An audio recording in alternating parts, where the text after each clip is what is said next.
Just let me know when I'm live. Live now. Are we live? We're live. Okay.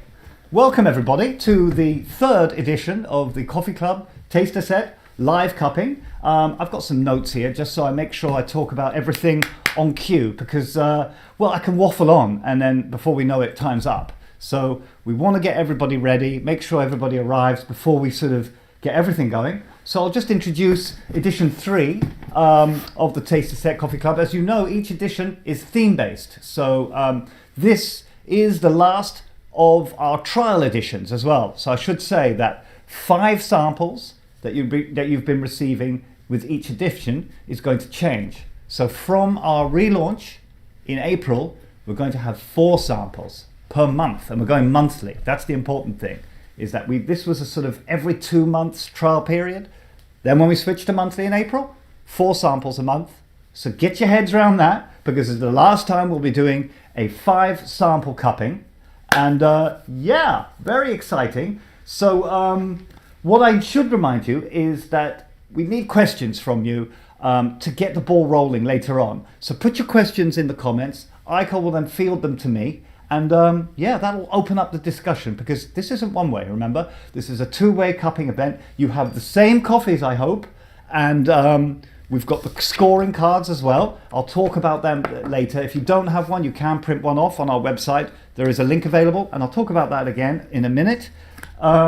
So let's get everything ready, and let's make sure you've got everything ready. So what you should have is at least 12 grams of 5 of the samples. So hopefully, for some of you that received your coffee very early, I do apologize that Brexit has caused all kinds of crazy delays with the coffees. That's kind of why we had to delay the event a few times. And now we're here on a Saturday where we should have been 2 weeks ago. So as long as everybody managed to hold on to 12 grams of coffee, we'll be able to do a cupping with the same coffees together. If you didn't, if you're missing one of the coffees, just replace it with something similar or go with 4. It's okay. You can't skip the coffee that you don't have any of. I think we're getting questions already, yeah? Jonathan is here. LJ Scott is here. LJ Scott, Jonathan, hopefully Mordy and Val and people like that. I'm really hoping to see you all. Scott from Cafe Magazine, so great to have you join us as well. So just get your spoons, your cups, your bowls, your grinder ready, and we can get going with America Latina Edition 3. Okay, so we're going to grind first, right? We can get into this straight away, yeah? Yeah, but can we talk about the comments first? Right, sorry, comments. Yeah. Yes. Okay, So Lassie is here. B. Rob from South Korea is here. wow. To Americano, Haradeep, Albert, Ronita, everybody's here. It's amazing. Albert, Ronita, Pradeep, hopefully kind and be kind, grind and be kind. Sorry, I get your name wrong. And people from Korea as well, that's amazing. So this is what's fantastic, is that you'll have the same coffees in front of you, and the alignment will be an experience for us to then profile all these coffees together. So your contributions today are going to end up on the website with a sort of collective profile for each coffee. So I want you to imagine that today's tasting is going to be not just your own profile, but a contribution to an overall, which you'll check on the Coffee Club Lounge. And that will be a great way for you to go, oh, wow, what I was tasting is actually what a lot of people were tasting, but some people also picked up these other flavor notes. So you'll be able to see where you fit with other people, and where some people just sort of have their own unusual take on things. So yeah, this is going to be really exciting. Let's get going. So 12 grams of each coffee, and we're going to grind now. And a way to help you sort of align the grind sizes as best we can, we're looking for a medium fine grind. Now that's a tricky one, isn't it? Because you say medium fine, and that can be slightly subjective to different people. Instantly right now in your minds, everybody's thinking of a medium fine grind that's probably slightly different to everyone else. So would be great to align it. And of course, each grinder, everyone has a different grinder, and each grinder has its own settings for what medium fine is. So what we like to use is the Cruve Brewer and the fridge magnet which comes with it, which is the Cruve grind size reference. So with this reference, it tells me what's going to be the ideal size for cupping. And for cupping, which is medium fine, it says that 500, 600, 700 microns with a little picture tells me what medium fine is. So I did a little test grind. We've got our Ode grinder here that tells you on the plate itself what the cupping size is. Now the cupping size is between 2 and 3, but even when you grind it on that, I wasn't sure. So this little brewer, something I'm hoping can reach all of you one day. We want to stick it in the future taster sets, things like that. Then you'll all be able to whip out your brewer and then align your grinds, just like we have the same coffees. You'll be able to definitely get the same grind size as well. So I can't tell you how handy these things are going to be moving forward into the future. But for today, if you don't have one, it doesn't matter. Let's just say that medium fine feels like sort of salt in the hands. Very tiny pieces, but not the kind that you would expect in an espresso, not dust. So we'll get grinding. If you have hand grinders, just get going now, because this won't take me long. I will wait, and then hopefully you'll all be at the same time. So we'll go with coffee number 1. Here we go, into the hopper. Right, so we've got our grind setting on the fellow Ode at number what? What number? Number 2. Oh yeah, it's right there. Okay.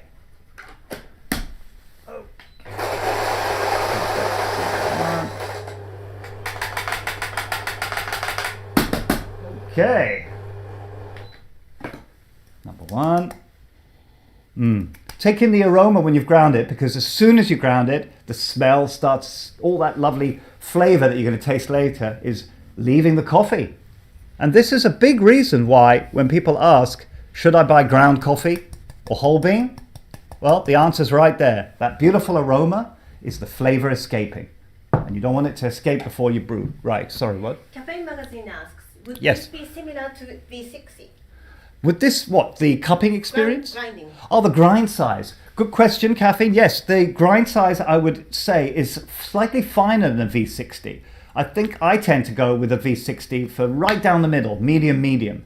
Then you get that lovely balance between body and brightness and acidity and sweetness. But I think for the cupping purposes, we're going slightly finer. So just imagine if you're down the middle and you're doing maybe a Kalita brew at medium coarse, that's on one side, then this would sit sort of equally opposite on the other side to right down the middle as being a medium fine. So V60s, yeah, tend to be medium, this medium fine. Not saying that's the absolute rule. Some people really do prefer medium fine and fine. I saw James Hoffman using this Ode grinder on the number 1 setting for some of his brews. And me personally, I prefer the number 5 or 6 setting for most of my brews. So it's a personal taste thing, I think, for the actual V60s. But for the cupping session, yes, I would say medium fine, sitting on average at the finer end compared to a V60. Okay, so number 2 now. Put the cup back in, and here we go. This is Keen. Right. Don't really need that one there because it doesn't take that long.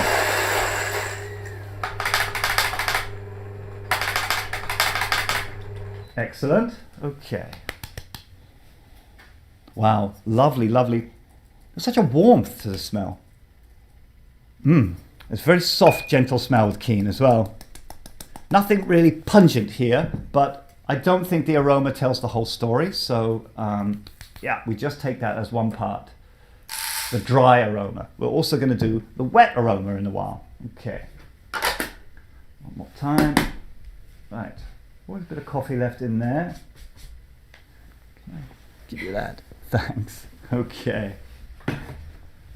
Right. So number 3 in the hopper. This is wood grouse. I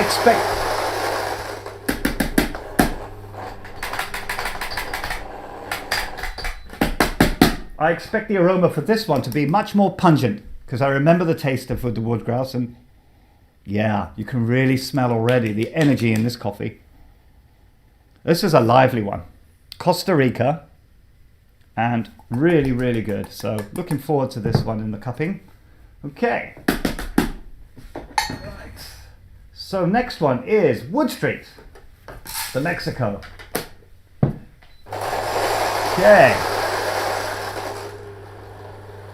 I am enjoying the speed of this grinder as well. If you remember from cupping number 2, I spent probably about a good 10 minutes grinding, and that's hard for me to sort of talk and grind. So I do appreciate the time I'm saving here, because then I get to talk to you more. Right. Wow, this one's very subtle aroma. Compared to the woodgrass, I'm already seeing the differences. It's a kind of nose cupping that you go through on the first stage. And it's good to do a little comparison. Yeah, incredible. Yes. DR asks, are all the coffees still available on the website? All the coffees? Nope. Nope, they are not. Which ones are still available? Aiko. 1 and 4. Are the only ones left available. I'm really sorry. We're trying to work out a system where follow-up orders for the coffees that you love work out best. But you know that it's about ordering the right amount of coffees and knowing how many of you are going to get excited about this. So that's partly why we did these test editions, to learn the best way to do the follow-up order system. Unfortunately, this time we've managed to only secure enough of number 1 and number 5 for the follow-up ordering. You might be able to get number 2, 3 and 4 from them directly. I'm not sure. This is something we'll work out. But from us, if there's number 1 or number 5 that you're really crazy about, do make a follow-up order. You'll save on shipping. You will save money. It's a cheaper option. This is what we're trying to do, is create a sort of try before you buy system. Alternative. Oops. Okay, a bit more coffee here, Aiko. Sorry. Thank you. Right. So it's a bit messy for us to do all this here, but I don't mind. Okay, so number 5 now. Muttley and Jack's. Right. Another gentle one. Now the aromas of all of these are very, very gentle, but I mean, this theme for this edition being Latin America, maybe start a process in your brain.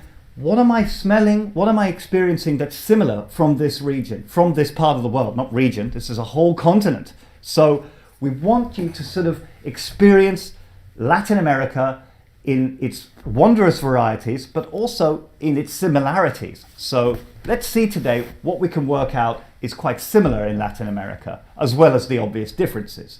So we have the 5 coffees ready. Is everybody ready? I was talking a lot, so hopefully we can now move to the next stage, which is pour the water. And remember, fill your kettles. But if you've only got a little bit of water left to pour only a little bit of, only about half, don't do it. You only want to fill completely. So once you don't have enough water for a full cup, refill the kettle, and then you'll continue filling the water in the rest of the cups. Let's get going, yeah? I think because we used electric grinder today. Yeah. Still, some people I did do a lot of talking, so I do want to wait. I mean, if people want to confirm, I don't want to go ahead too fast. Just say, I'm still grinding, if you're still grinding. But if I don't hear from everybody, I'm going to assume they're okay. Julumon says, how old are these coffees? Julumon? Did they get roasted? Ah, right. Well, these coffees all got roasted within 2 or 3 days of each other. And that was about 2 or 3 days before they were shipped to us. 1 day, in fact. So the dates are on here. Roast date for Villa Flor is the 20th of... Is that January? 20th of January? Mm-hmm. Right, sorry, the date 21, 21, a lot of 2s and 1s, very confusing. So 20th of January for the first one, 20th of January for the second, 20th of January, 25th of January for Los Milagros, and the 21st. So all within a few days of each other, and you're now looking at 4-week-old coffee, which to me is in its prime. So coffee between sort of 2 weeks to about 6, 7, 8 weeks, you could say, is still great, wonderful to drink. Some coffees fade faster than others, but you're not looking at that kind of issue here now. It's still just a few weeks old, and I think in its prime. Yes? People are still grinding, so let's wait. People are still grinding. Okay, grind away, people, and then we'll start pouring. I just need... What? Sorry. Pradeep asks, how much water do you recommend for 12-gram coffee? Right, Pradeep, that's 200 ml of water. So if you have a cupping bowl like this, you're going to fill it practically to the top. You don't need the scales, and it doesn't have to be precise. This isn't a brew session. This is a cupping session. The difference being, this isn't a coffee you want to brew just for the pleasure of having a great coffee. The pleasure today is going to be in enhancing your senses. And the way you do that is by just quickly filling all of them up with water, allowing them all to just sort of saturate in the coffee grounds, sink, scoop out the rest, and then taste. And it won't be about having a clean cup of brewed coffee. It's more about understanding the flavors in each and quickly comparing. So we do this brew method merely for the speed it takes. Because if I had to do 5 filters brews right now, they'd all be at different temperatures and I simply wouldn't be able to compare them. So we're going to go ahead and pour lots of water in there and then just wait and then sip, sip, sip, sip, sip. Okay, think we're ready. Let's get going. Okay, so people, if you 2 glasses, get your glasses ready. please Although that's find it. not essential right now, is it? We're still just going to pour the water. Yes, but get it ready so. So get your glasses ready so that once we're ready to go, you can start spooning and cleaning your spoons. Anyone knows the right setting for R grind? AER grind. Ah, an air grind. I see. Air Well, if anybody knows the setting for the air grinds, I'm not familiar, but just play around if you're struggling. And yeah, we're going to start pouring, but don't panic because you can catch up. At every stage, I'll do a little pause. But I think it's Our best. kettle was off. Okay, what temperature we have to bring it up to? Boil. Okay, so our kettle was off. It wasn't on 0, so hopefully it'll boil quickly. If you have any questions at this point, and if not, hurry up and grind away. I'm very excited to do a comparative test between some of these coffees because I think drinking them on their own, I wouldn't be able to pick up the extreme differences that are in them. And there are bigger differences than you think because when it comes to light roasted specialty coffee, you taste terroir, you taste origin, you taste sometimes the farm itself. You could sometimes tell a coffee is completely different to a coffee that was just 1 mile away, grown in slightly different conditions. These sort of differences that come into play in specialty coffee only, I really believe, because of the light roasting, because of the quality of beans, the care and attention that's given to all of them. Today is going to be a great exploration in those differences. So I don't just want to focus on the profiles of each coffee. I'd like to really understand and see what the difference is, for instance, between Peru and Costa Rica, or Colombia and Mexico, or all of them. This is going to be the exciting part for me. And I haven't done this either, so the discovery is as much for me as it is for you guys. And I'll contribute my own profile card at the end as well. So, I think we're ready to pour the water. Yes, Kettle, please. just a moment. Okay, so tasting cards ready as well, guys. If anybody has any questions about the tasting cards, please ask me. There is information on the back that shows you exactly what to do. And yeah, here we go. So I'm gonna start the watch time once you pour it. So get your timers ready, and I'm going to pour from number 1. And if I run out of water, like I said, or if it feels like I haven't got enough, I'm just going to reheat. So here we go. Start the time. For 4 minutes. Okay, 4 minutes. Get ready. How should you pour it? Right, just make sure you can get all the coffee wet. Because when you're pouring now, if you still have dry bits, it might just sit on top and not get brewed. Okay, so that's enough, right? Just before the top. Mm-hmm. And then again, making sure all the grounds get wet. So we don't have to scale it because we have cupping bowls. Right? Yes, this is the important thing. Like an AeroPress, you don't need the scales with an AeroPress because it has the units, the measures, and you can just see where you need to fill up to. And you do get to learn that 240 milliwatt is at the top. The same thing with these cupping bowls. Filled to the top gives you 200. So we just know we don't need the scales. Everything about cupping should be about speed. So scaling is just going to slow you down. Brewing is going to slow you down if you have to use V60s and kiloliters. So that's why the cupping method Do we need exists. I'm not sure. I think I've got enough for this one. I'll have a check. No, we're going to need more water. So I'm not confident that we have enough for a 5th. We had just enough for that one. That was close. Wow. Okay, so we're going to fill up as well and make sure that we have number 5. And I will remember at the end that number 5 shouldn't be I shouldn't remove the coffee grounds and start cupping number 5 along with these 4 because this one has a time delay. Little bit annoying, but I'm sure that's happening to some of you as well. And we'll just make sure that we give each one the right amount of brewing time. A bit lucky there with number 4. VR says the beans smell incredible and so different.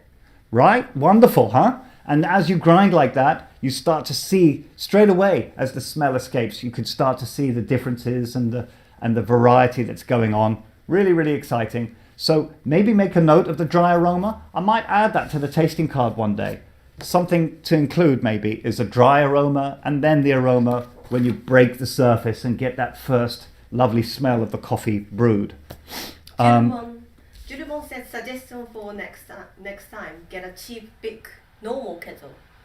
Get a cheap big normal kettle is a great idea. I think you're right because you don't need the temperature control. You don't need the gooseneck. It just slows down the pouring. So really just think for cupping, just grab any old big kettle and it's dump the water in. Everything's about getting it done quickly. It's not a precision process. The precision that's going on in a cupping is in your mind.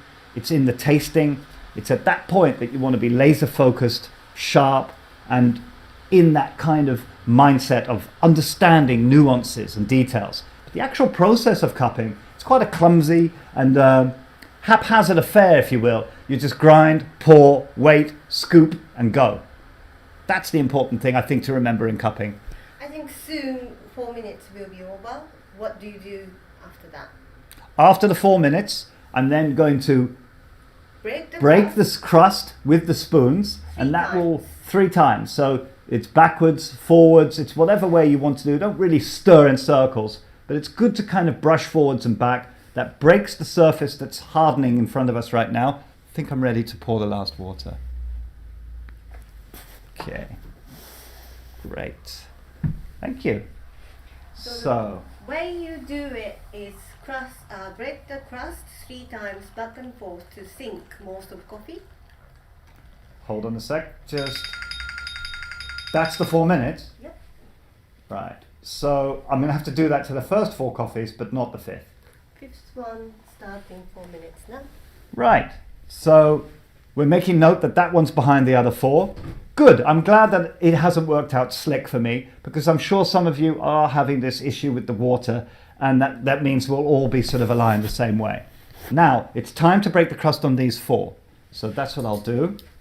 Number 1, and this is a great opportunity to get that first aroma of the coffee brewed. So get ready with your noses and get ready with your pens because we can do a little bit of the aroma now. I think it will lose most of its aroma later. So let's concentrate on that first line on aroma for 4 of the coffees for me and the 5 for anybody that did all 5 of the water. Okay. 3 times crust breaking. 1, Sink it. 2, 3.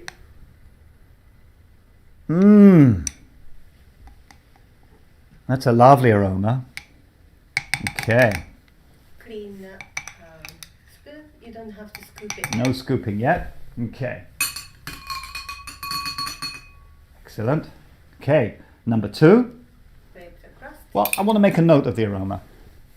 But you have to do. Oh yes, I'll do the break. Sorry. Yeah. 1, 2, 3.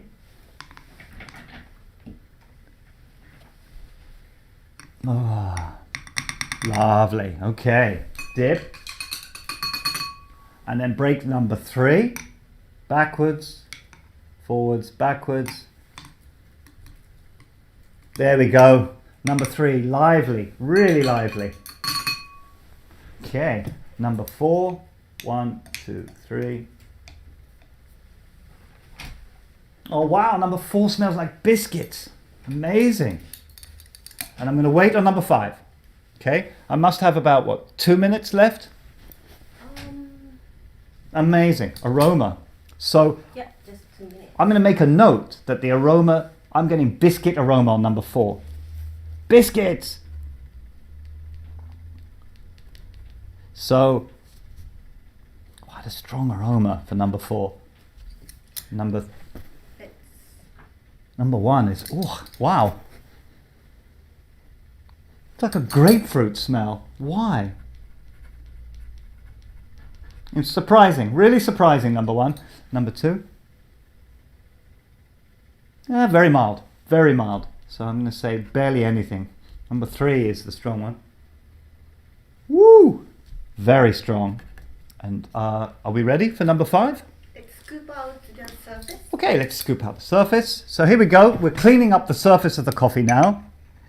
And it doesn't always need cleaning. So number one seems fine to me.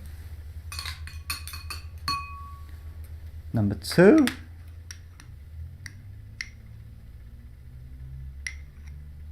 Okay, and the way to do that is to just kind of go around the edges. You don't want to scoop out the coffee. You're just looking to get rid of some of the grounds and the crema. So just improvise your way around the edges gently. And remember to keep cleaning the spoon. The most important thing I can tell you today is to not put a dirty spoon with one coffee taste into another cup, right? That's cross-contamination. Not fun tasting 3 different coffees at once. You sort of created an unnecessary blend. So be aware that you want to clean your spoons regularly. To make notes on that, I think you should clean the spoon with the second water from now on. I see. Okay.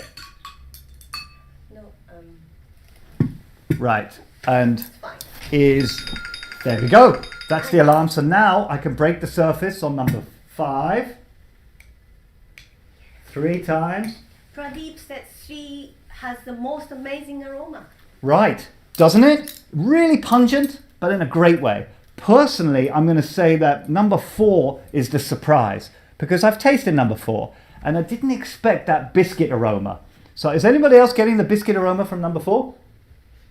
Really interesting. 5, super mild. Very surprised again. So we're talking about very, very subtle aroma for number 5 and number 2. So that's keen. Number 2 is the El Salvador honey. And number 5 is a Guatemala honey. So honey, both honey processes, tells me aromas from this part of the world with honey processed coffees, very mild, very gentle. Jonathan said, we don't like the smell of number 4, not much smell if you compare with number 3. Interesting. So are you not picking up that biscuit aroma? Just me, is it? Wow, okay. It is subtle, biscuits, but at first when I broke the crust, it just seemed to jump out. I should change my aroma now. I put it as quite strong. I'm going to slide it down back just under the middle. So feel free to make these adjustments. Probably best that you work in pencil if you're the kind of person like me that changes your mind every minute. And I might need a waterproof card as well. I tend to put a lot of coffee drips on the card itself. I think we may do a competition one day for the messiest card, the one that looks completely crazy and scribbled over. I've seen a few over the last few months. They're very entertaining. I will share some of the more interesting tasting cards with doodles on them. So yeah, feel free to entertain me with your designed tasting cards. So Jonathan said, no biscuit aroma here. Tall Americano nougat. Nougat. Yes, something like biscuit nougat. It's an unusual sweetness. Okay, I'm ready now to clean up number 5. Caffeine magazine, not getting much from number 4. Right, so Richard just me. Loving the biscuit from number 4. Richard. Okay, so aroma-wise, so far, nothing really sticks out. I would say that the number 3, the one by, Woodgrouse's natural Costa Rica, is the one that has the most lively, pungent smell. I mean, you can get anaerobic coffees that have wild, wild smells, and it's similar to that. But today we're looking at coffees that are mostly quite calm in the aroma. Let's see what they're like in the taste now. So we're going to start with mouthfeel and acidity. Not yet, sorry, we've still got a few minutes. But when we do, we're going to go through it quickly. This is the important thing, is that the temperatures are going down and down and down. Stay too long on one coffee, and you won't get that chance to jump through them all. So we have to steep for 10 minutes. Yes. How long left is the steep? 3 minutes. So 3 minutes on these, and then by the time hopefully I get to number 5, we'll have hit that steep point as well. 4 minutes difference. There's a 4 minutes difference, so I'm going to have to remind myself to hit the brakes on number 4 if I want to give number 5 its fair chance. This is the very important part now where the brewing is an immersion brew. So you've got to let it just sit in there. Don't sip too soon. Now it says I'm getting tomato soup aroma in number 5. All right, no, tomato soup in number 5. Yes, very good, that one. Excellent. You see, this is what we love about the group doing this together and all having the same coffees. So please, people, hit me with the aromas that you're getting. It is soupy, isn't it? Because it isn't too sweet to smell, slightly umami, and yeah. It's amazing. And if you hadn't have told me that, I wouldn't have thought that. So I know that when I hear a flavor note suggested that I agree with, my brain goes there and it's like glue. It sticks to that. And if I don't agree, I just pass over it. So that's what we're all free to do, is suggest what we're tasting to each other. And the ones we agree with, our brain will go there and go, yeah, I can taste that. Very interesting. Now it says 3 sticks out definitely with tropical fruit aroma. 3 sticks out with a tropical fruit aroma. Oops, touched my nose on the coffee. How many times have you done that? It's just so lively and pungent. And often when I taste these sort of coffees with that aroma, it can taste just a little bit too crazy for me. But I've had this one before, and I have to say, aroma and taste are not the same. It's a much more controlled beast than the aroma suggests. Richard Bunn says astonishing, almost blue cheese from. Almost blue cheese. Incredible, right? And that, don't be scared of that pungentness. Trust me that the taste is not going to be blue cheese. Are we there? How much time have we got?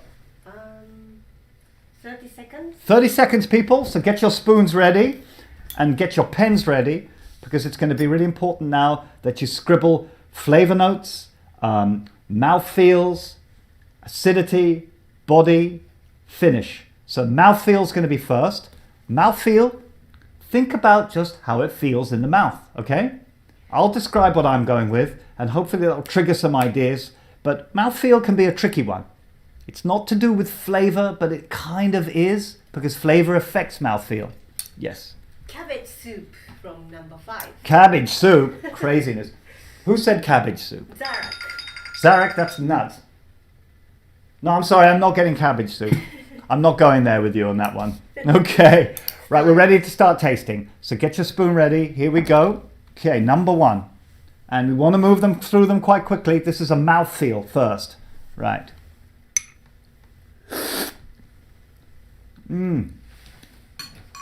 That is silky, ever so silky. I'm doing it twice. Very gentle coffee, number 1. This is a pink bourbon. This is by His Majesty Coffee from Monza in Italy. That's home of the Ferrari. Now, if you want to check out stuff about His Majesty the Coffee, I do suggest you visit on our YouTube channel. Actually, we've got, when we went to Milan a year ago, we visited them, and there's an interview with His Majesty the Coffee, because they were one of the coffees we had before. We got lots and lots of videos on His Majesty, and the latest video where we brew this coffee. Hopefully all of you have done that. So make sure that you brew this coffee the way Paolo describes in the video chat we have, because he talks about how pink bourbon and coffees like this require grinding slightly finer than usual. They're hard beans, but the pink bourbon is a very expensive bean. It's a precious, beautiful bean. And I think that His Majesty have done it really, really great justice. So fantastic coffee. Got to move on. So number 2. Ronita says, when it comes to number 1, is anyone else smelling magnolias? Magnolias. Well, you're going to get stuff like that, Ronita, obviously, because it's very floral coffee. Colombia, pink bourbon, washed. That's a recipe for floralness. Pink bourbon, and sometimes it's herbs. Sometimes, I mean, he calls it hawthorn, I think. I love that. Hawthorn as a flavor note. Very exciting. Getting all that. Right, the keen. The mouthfeel. It's like air. It's very, very light. Okay, let's move through them quicker. So, first one, mouthfeel. Very, very light. Very clean, beautiful. Second one, mouthfeel. very clean, very light. So I would say similar. Number 3. Right. Remember, focus just on the mouthfeel. Similar, very, very clean, but no, I'm going to say it's the same. I'm getting very, very clean, no cloudiness so far. Right. This is number 4. Slightly fuller. I'm getting a sense of just a bit more in this one. Anybody tasting anything radically different from anything else so far in the mouthfeel? Okay, so number 5 finally. 5 is not ready. 5 is not ready? Oops. Okay, I'll come back to 5. Although it does taste quite buttery, that one. But I'll ignore my feelings on that. So now we'll go on to acidity. So clean your palate. If I had a glass of water, but I don't, so I'll just jump straight in. Yes? Lorenzo says, what is the best temperature to start slurping? Lorenzo, I'm not sure of the exact temperature the coffees are at after 10 minutes. We boiled it, so they were poured at 100 degrees. I'd imagine probably around 85. We're talking about mid-80s. If you wait 5-10 minutes to drink your coffee, it might drop to about that temperature. I think right now we're looking at the coffees that are about 84, 85. And that's a good temperature. It's a really great temperature. And we'll come back to it cooler as well in the 70s. And then eventually cold, because I do like to see the journey of a coffee. But I don't think you want to drink it when it's too hot, because anything above like 95 and you're not really tasting the full range of what the coffee has. So it's definitely wait and then enjoy it throughout the temperatures. There's the alarm. That means number 5 can be sipped. Yeah. Okay. Wow, that one is very buttery. Lovely mouthfeel for number 5. Okay, now we're going to go with acidity. Number 1. Here's the water. Ah, thank you. Number 1. Wow, there is acidity, but it's a kind of bergamot gentle acidity. So I'm going to say it's there. You can't say that it's low, and I wouldn't suggest you put it too low. So if we're talking out of 10, might adjust these cards to have little groove markers so you know between 1 and 10. But I'm going to say acidity is somewhere close to the letter A.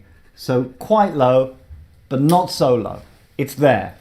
Okay, number 2. Cafe Magazine said 2 is much heavier than the rest for me.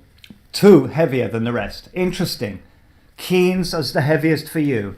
Wonder why that is. So we've got an El Salvador coffee, Pacmara. Maybe it's the Pacmara coffee beans. Pacmara beans are huge, you know. So do they sort of affect that feeling of heaviness? Big bean, heavy body, who knows? Okay, acidity. Yeah, this one is a different kind of acidity. Feels more sticky in the back of the throat, but I would say it's at a similar level. It's just a different style of acidity. Right, number 3. Here we go, the natural.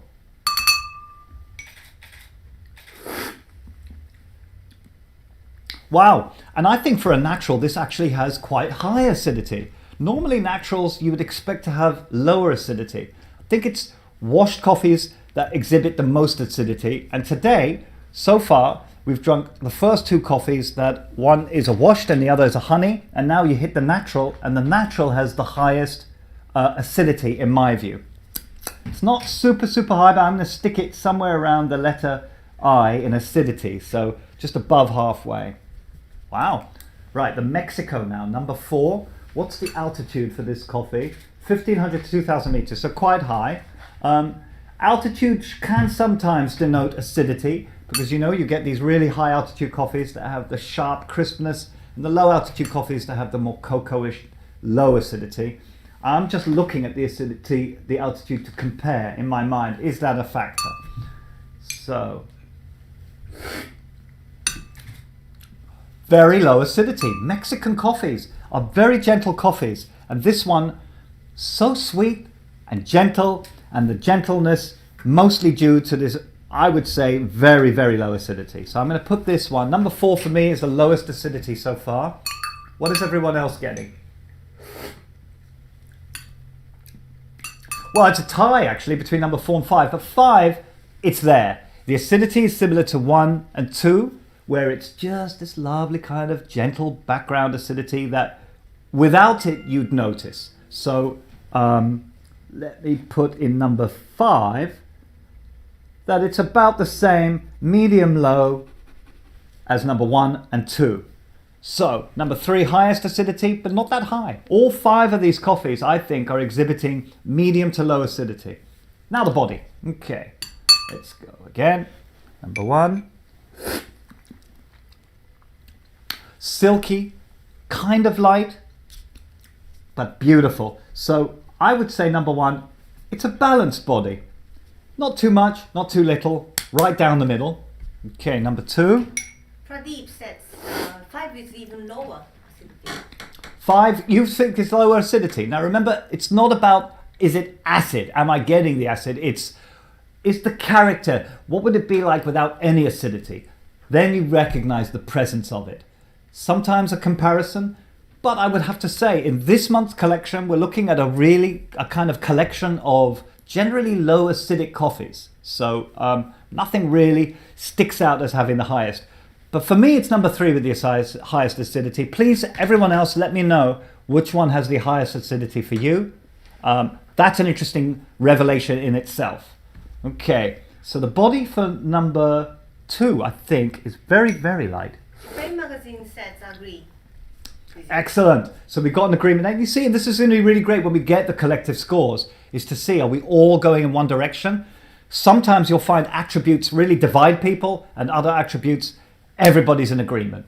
So let's keep going with this. Body for number 2, very similar to number 1, but yeah, just slightly lighter. So slightly lighter than a medium body. Number 3.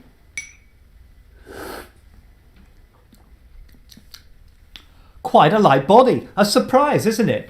Wonderful coffee that's very, very light bodied for its pungentness and its energy. So is everyone else feeling that, or do they feel that the body is quite heavy on number 3? I really feel like there's an interesting contradiction there.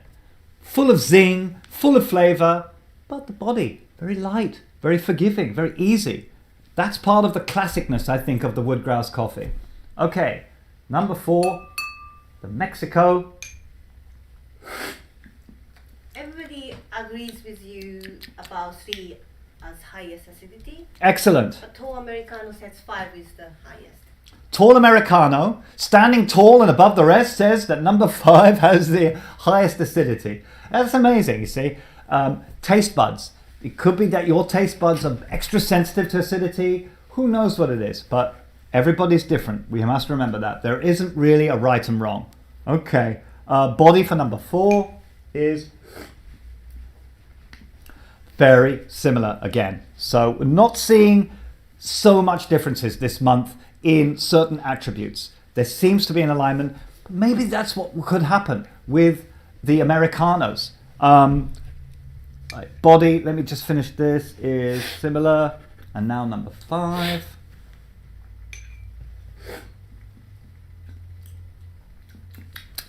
Middle, really, really silky. The most balanced bodies for me, because that's what I'm looking for, I have to say, with the body, is I don't want the extremes. When it comes to mouthfeel, acidity, finish, doesn't matter. Long finish, short finish. But when it comes to body, I really want that X to be in the middle. I'm really looking for that, not too much, not too little. And I think, for me, the ones that exhibit that right down the middle perfect balance, they're all very close. Number 1 and number 5. Let me know what yours is the most balanced bodies. Subtle differences this month, guys. Really sorry for not giving you the sort of exciting differences between the coffees. But we're going to get that. Each month is going to be a real difference in experiences overall. This month I can see so far the similarities. I'm really, really seeing the similarities. My X's are starting to line up. I don't know about you. Right, let's try finish now. Okay. What does IMHO mean? IMHO. That's an abbreviation. I forget these abbreviations. Sorry, I don't know what IMHO is. Okay, finish. Number 1. So it's, well, after you've tasted it, just wait and now analyze. in my finish, it's quite short. Yeah, and forgiving. Nothing really lingering in an unpleasant way. That's also what you want to think about in the finish. Is it leaving you with a happy ending, or is it just kind of like one guy won't leave the party type thing and just lingers and lingers and it's an unpleasant flavor note? So that's the kind of finish I don't want. I don't care, again, like long or short doesn't mean good or bad. It's just, is the pleasantness, is it pleasant finish or not? That's not what I'm going to put on the card. Now I'm just going to see how long it finished. So quite short for number 1. Number 2. Bonita sets fuller body for number 4. Number Fuller 5. body. Oh wait, I'm sipping the wrong end. Right, that's number 5. So let's see again. Number 1. Yeah, quite a short finish, number 1. I expect number 3, of course, being the natural, being the pungent coffee, to have a longest of finishes. So we'll see. Number 2. Now number 2, as it cools, is showing more of that tanginess. So on the sides of your mouth, are you getting more of the tanginess on number 2? That's increasing the finish for me. So I'm going to put that finish as somewhere down the middle. Certainly compared to number 1. Very interesting. Straight away now, number 3. What's the difference between mouthfeel and body? The mouthfeel and the body. Right. So the mouthfeel is, does it feel silky in the mouth? Does it feel buttery? Is it feeling cloudy, or is it clean? Can you really feel like you're able to pick up flavor notes very easily? Or is it just kind of all in a cloudy mess? The body is more sort of, how does it feel in terms of the weight in your mouth? Does it feel like it's light and floaty, or does it feel like the flavor notes are quite sticky and heavy and likely to linger? And does the overall texture feel like it's quite punchy? So it is a very good question when you decide what's the difference between body and mouthfeel. For me, anyway, I have to say we put for mouthfeel clean and cloudy, and for body light and full. So that is the differentiators. Lightness to fullness, or cleanness to cloudiness. Differences, yes, subtle. Okay, I've just got to finish the last 3. So the finish for number 3, I think, for a natural that smells this pungent, it's not the longest finish, only compared to the others. So I will put that as a longer finish, probably towards the H in the word finish, but not the longest by any means. Maybe next month we'll have a coffee that you just sip once and you taste for the next hour. That's a long finish. Okay, number 4.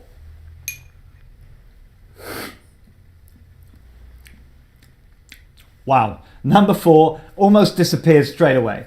The shortest finish for me is number 4. The absolute shortest. I'm going to put that right at the bottom of short. It just kind of sip, gone. Wow. Number 5. So a cloudy mouthfeel will likely have a stronger body? So a cloudy mouthfeel Has a stronger body?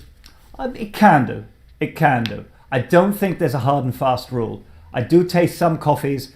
Now, we've selected some coffees here that I have to say, they're all very clean. I'm proud to say that none of them really sit on the cloudy end for me because, well, we're filter coffee people. We love filter coffees and we love clean, bright, flavoursome coffees. So we select these coffees not just for the palate adventure that we're having today, but also for them to just be enjoyed as lovely, beautiful, clean, bright coffees. So that to me is a reflection of our selection process as well.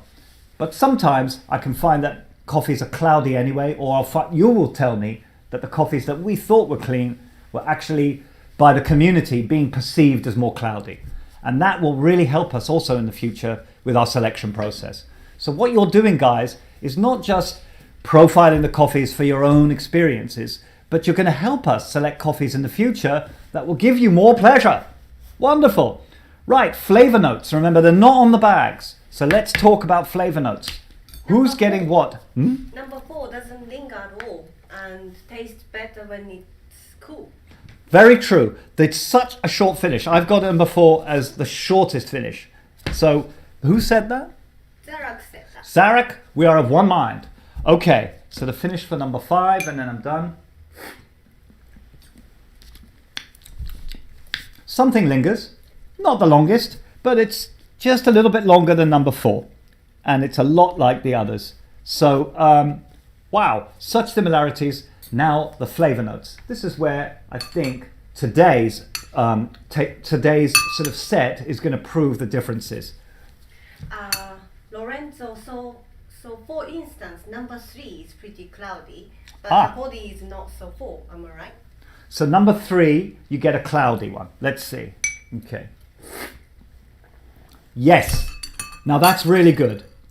There is more cloudiness. It's not, I would say, a cloudy coffee, but that's why you're doing these different tastings. So you're picking it up right. You're definitely tuning into what I'm suggesting. I agree with you. There is more cloudiness there.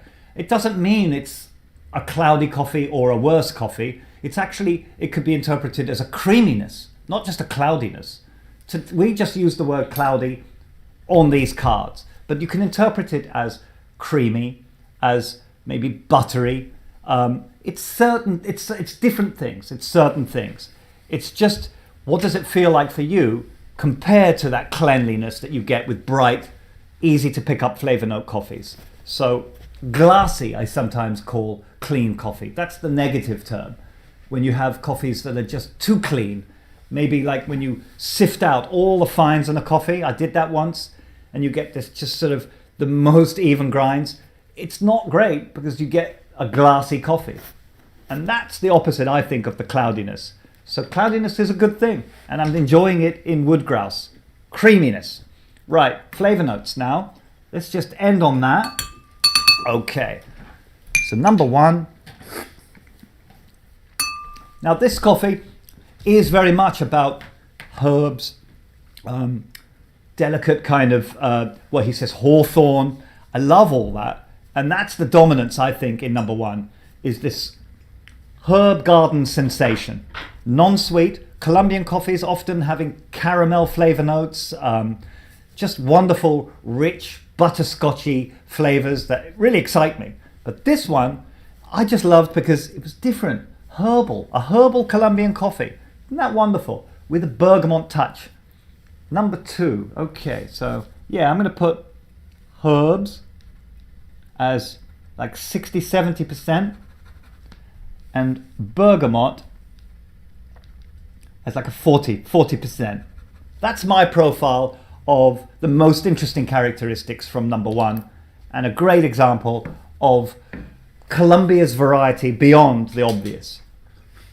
Okay, people are shouting out the flavor notes. Okay, hit me with your flavor notes, people. For number 1. Number 1, what are you getting? Floral, pomelo, cherry, garlic. Floral, pomelo, cherry. Cherry, that's really interesting. I don't get cherry. Cherry is a very particular flavor note, a very strong fruit. Coffees they start their life as coffee cherries, so technically every coffee should have cherry taste in a way, but they don't. And unusual that you're getting cherry. I mean, maybe. You put that in my head now. The lightest light of cherries? Perhaps. I do see that sweetness in there. Ronita, flower, magnolias, cherry. Flower, magnolia, and cherries. Interesting alignment between you two there. So the flowers are magnolia, you see the florals, the herbs that I'm getting. That's a big part of the story here. And unusual for Colombia, people. So really enjoy the rareness of that and the wonderful, I don't know, what His Majesty do with these coffees is wonderful. Jonathan, pear. Jonathan gets pear. Pear's a good one. I like that because it's a soft fruit. Paradeep, nutty. Richard, Pradeep gets nutty. Earl Grey tea. Earl Grey tea, are you sure? Tea has this very dry mouthfeel. Think about it. I mean, you could think of a lot of coffees of having tea-likeness because of their light nature. But really think about what tea feels like in the mouth. Mouthfeel with tea is important. And I don't get any kind of tea mouthfeel here. So tricky for me to go there when I don't get that tannin experience. Okay, let's go on to Keen. No? DR says melon kiwi tea like. Okay, getting mellow kiwi tea like again. Unusual. You're challenging me here with these tea notes. To Americano, apple, lemon, lime, chocolate, and roasted nuts. Apple, lemon, lime, chocolate, roasted nuts. Wow. Are you seeing the amount of flavor varieties coming from just this one coffee? This is really incredible. So I'm surprised. I'm really surprised. I didn't expect to see so many different flavor notes from people from number 1, but we'll see. Maybe all of them are going to exhibit that. We'll move on to number 2 now. Okay.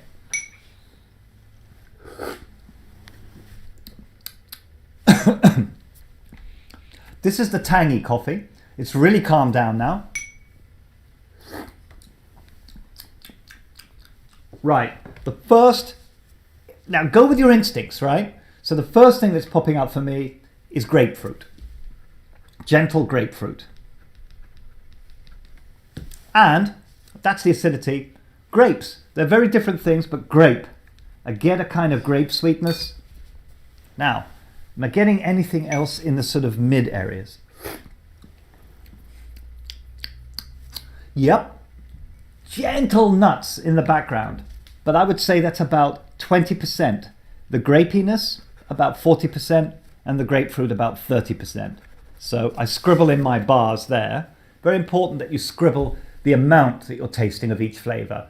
So not just the flavor note, because you could put in there grapefruit, and I won't know if it's really tasting of grapefruit, just a subtle amount. For me, it's just a subtle amount. And that little bit of nuts, and you know why? Because it's from the Americas, and a lot of these coffees that come from this part of the world will exhibit the nuttiness. So think about how much the nuttiness is in there, and think about coffees from this part of the world and what their similarities are. I can really see that here. It's very interesting. Right, let's go for number 3. Oh no, wait, tell me what everybody's tasting number 2. Tall Americano, apple, cinnamon, pear, nuts. Cinnamon? Nuts. A tall Americano. Cinnamon? Come on. Really?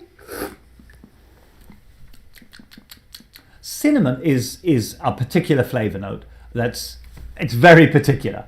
And for me, I get cinnamon in a lot of anaerobic coffees because it has a certain kind of peppery mouthfeel. So it's extraordinary that you're picking up cinnamon, but everybody's different. So exciting. Anybody else? What else is people getting? Pradeep, sour fruity notes. Maybe sour grapes. Fruit. Grapes. Grapes as well. Yeah, you see this sort of high fruit, acidic fruit. This is the one taking center stage. Buttery mouthfeel now, but yeah, this kind of malic acid or tartiness, grape tartiness is starting to emerge with nuts though, always with a nuttiness. El Salvador, I believe. Yeah, so probably that it's from El Salvador that these coffees are going to have this kind of nuttiness. I'm going to move on to woodgrouse. Wait, raisin, Sorry. Raisin, grapefruit. Raisin, grapefruit, yep.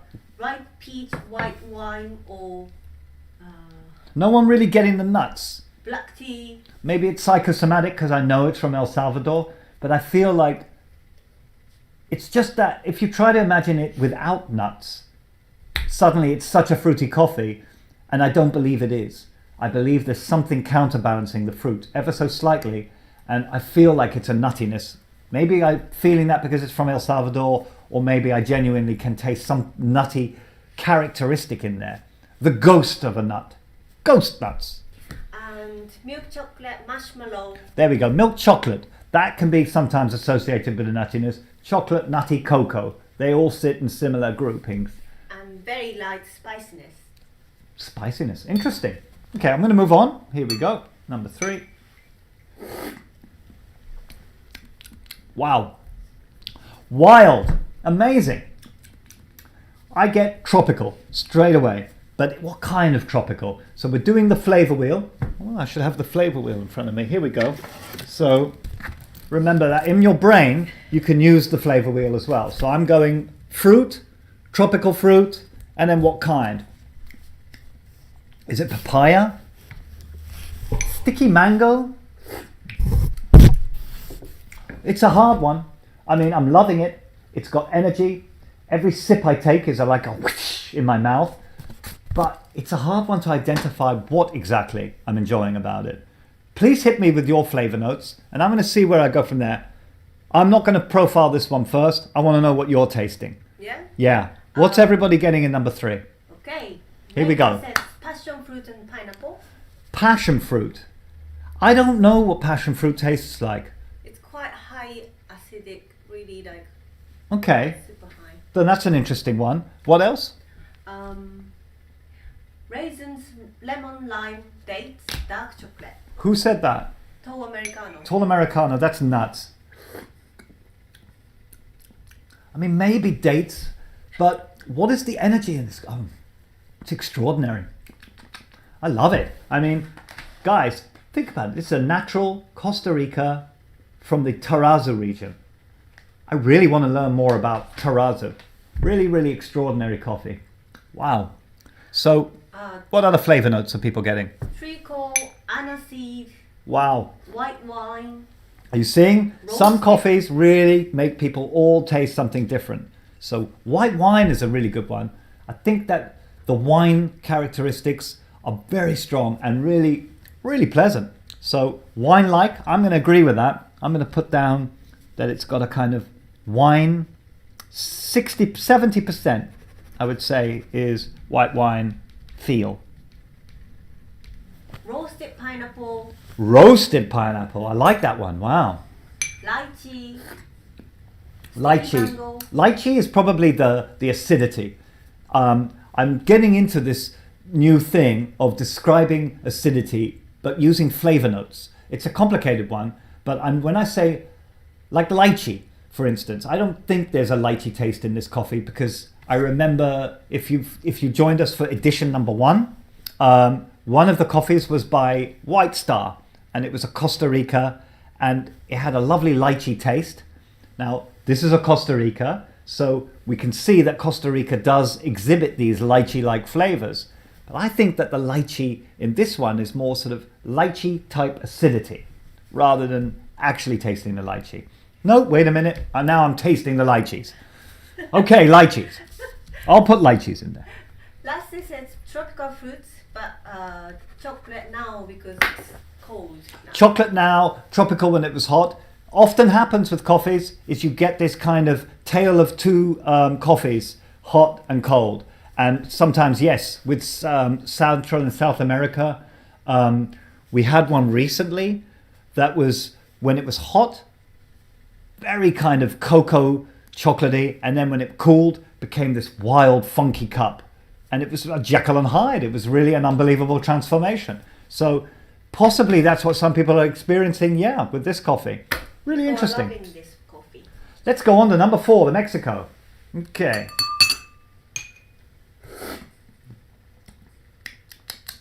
Wow. Well, for me, the low acidity means that you get this kind of no interference with the particular gentle flavor notes of this coffee.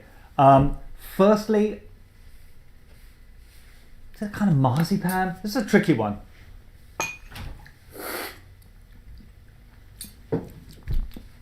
Really tricky. I'm going to use the wheel, okay? So, let's think about this. Is it floral? No. I'm going to do this via process of elimination. Is it spices? No. Sweet? Yes. What kind of sweet? Vanilla. There's a sort of subtle vanilla in there. So I'm going to say a small amount of vanilla. Unusual, I know. Okay. That's about 20% vanilla. What else?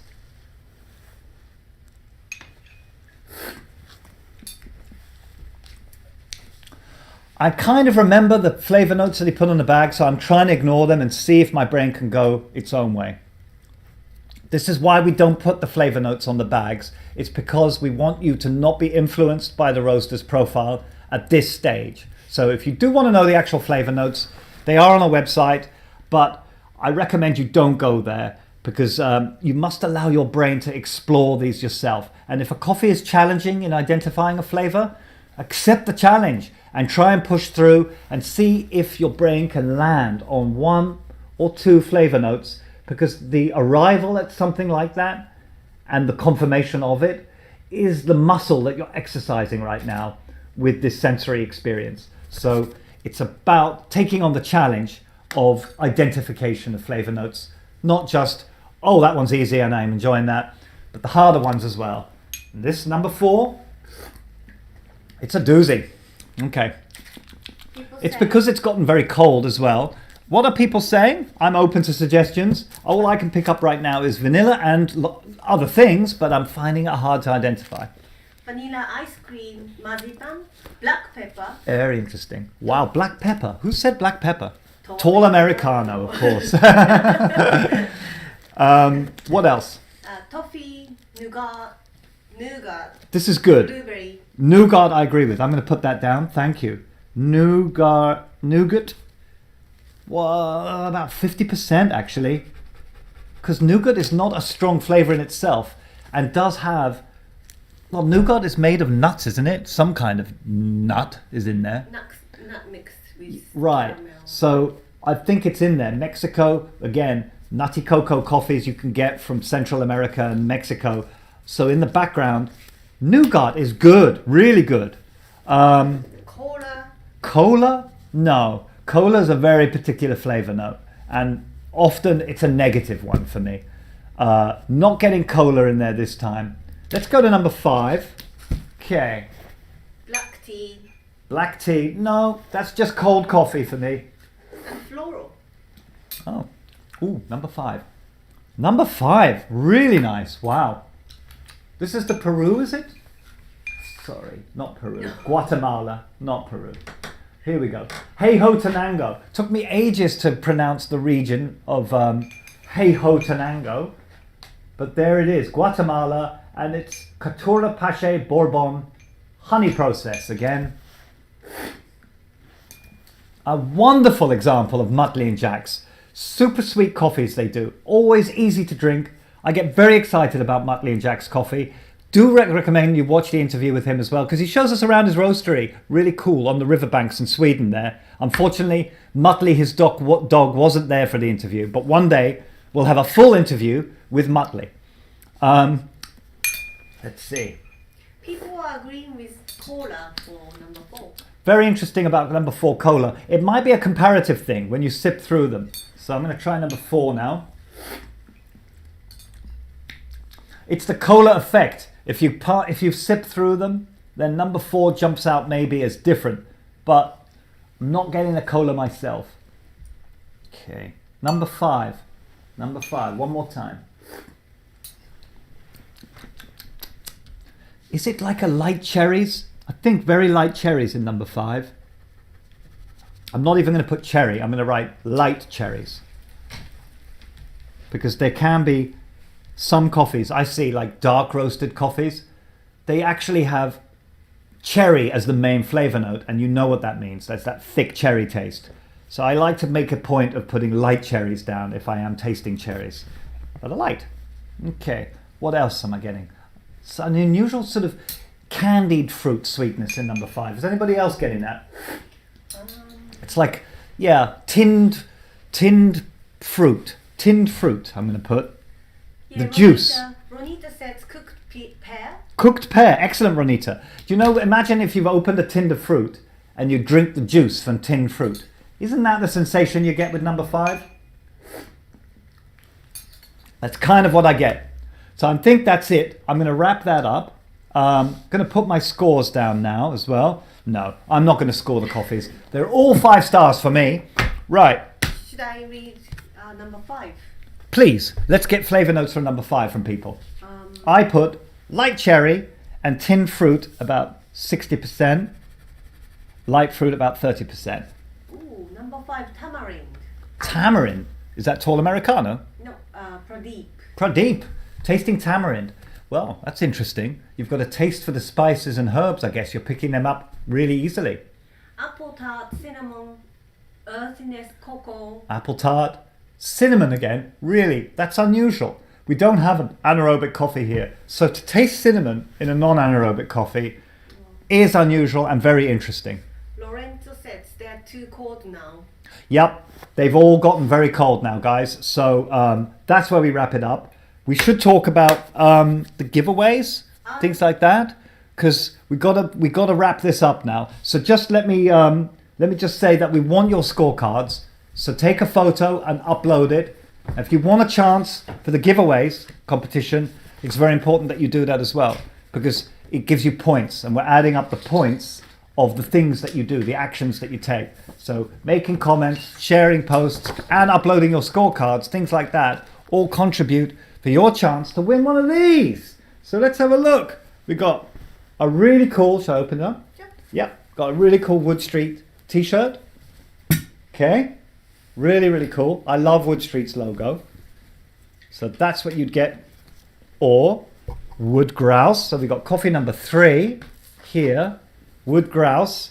You get one of these, which is a wood grouse t-shirt. Love the wood grouse bird logo. Or a wood grouse hoodie. So this is really cool as well. We've got wood grouse on the back and on the front in a hoodie. Excellent. We've also got mugs. There we go. So Muttley and Jack's mug and a Wood Street mug. And that's it. So these sort of giveaways we do every month, and we just want you to make your contributions to be able the chance to get these things. And the contributions, like we said, they really help you get a better appreciation of these coffees, of coffee in general, and this month of Central and South American coffees. And that's what I hope you've experienced, because right now my mouth is tasting an amazing collection of Central and South American coffees, and I can really sort of feel the collective in my taste buds, the collective coffees adding up as an experience I won't forget, and an understanding of coffees from this part of the world as well. So process today's experience and remember, and if you keep these cards, you'll also be able to compare each month what goes on with the sets. So it's great to have a look at the overall adventure you had this month and compare with last month and the month before. Please, if any of you have got your tasting cards from previous months, I'd love to see a comparison between the two. So take a photograph and upload that, or share that kind of stuff as well. So I really, really want to see how you use your taste cards and stuff, because we're going to improve these and adjust them in the future as well. All your feedback is really, really welcome, and loving your contributions. Thank you so much for joining us again today for this. It's been a lot of fun. So next month, we're not going to have this because we're relaunching. We're relaunching in April, and we're going to have 4. It's going to be 4 every month. And every month it's going to be a different theme. Loads of fun. And the Zoom class as well. So tomorrow we do the Zoom brew workshop as a beginner's class. Today, you're all the advanced lot. So it's going to be a lot of fun every month doing these advanced workshops and training up our palates, learning together, because I'm learning as well. Thanks for joining me on this today, guys.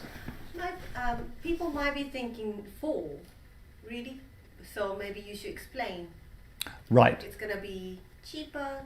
Sorry, yes. So you should know that when it's 4 monthly, it's not the same price. We're going to make the set cheaper because we want this to be as accessible as possible. Now we want a monthly adventure for you guys. So really do speak to us, give us feedback about the kind of things that you want, the things that you've loved about this coffee club experience, so we can make it the most affordable, best adventure for you every month. And yeah, that's it for now, guys. So thanks for joining me. Upload your cards if you want a chance to win the giveaways, and I will be making announcements very soon about the relaunch, and get your friends to subscribe as well. We've got the refer a friend scheme. We'll do everything we can that if you help others join, to help you get rewarded for doing those sort of things. Do we need to sign up again? You shouldn't need to sign up again. No, we're going to take care of all of the transition over. We may have some technical McJiggeries when we're transitioning, and we'll email you about that. And if any problems arise, you'll get a discount as a sorry. So don't worry. We just want to handhold you as best as we can through this process. We don't want to lose you. We want to grow this community. So join us again very soon. Announcements to come, and the relaunch with a monthly subscription service. Cheaper, better, lots of fun to come. So thanks for joining me again today, guys, and see you again very soon. A great cupping event. Latina America Edition 3 is a wrap for today. Excellent.